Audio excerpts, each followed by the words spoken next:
তাত্ত্বিক প্রশ্ন আসলে করতে যাচ্ছিলাম এই সময়। মানে এখন তো আশেপাশে ডানে বামে তাকালে সব হাজার হাজার কোটি টাকার খেলা।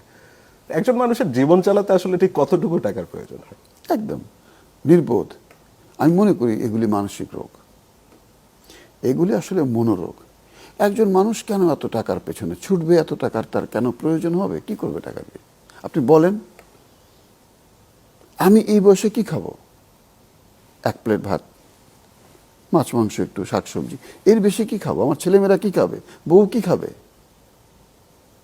তো এই যে টাকা উপার্জনের যে একটা নেশা, হ্যাঁ, আমি মনে করি এটি একটা মনোরোগ।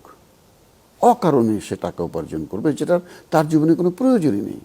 প্রয়োজন নেই তো আপনি হিসাব করে দেখেন যে আপনার চলতে ফিরতে কত টাকা লাগে। তো যারা হাজার কোটি টাকার স্বপ্ন দেখে, শত কোটি টাকার স্বপ্ন দেখে, শত কোটি টাকা নিয়ে কি করবে বলেন? আমার হাসি পায় আসলে যে মানে এরা নাকি মানে সুস্থ। আমি সুস্থ মনেই করি না, এনারা অসুস্থ। এত টাকা একটা মানুষের জীবনে প্রয়োজন হতে পারে না, হতে পারেই না।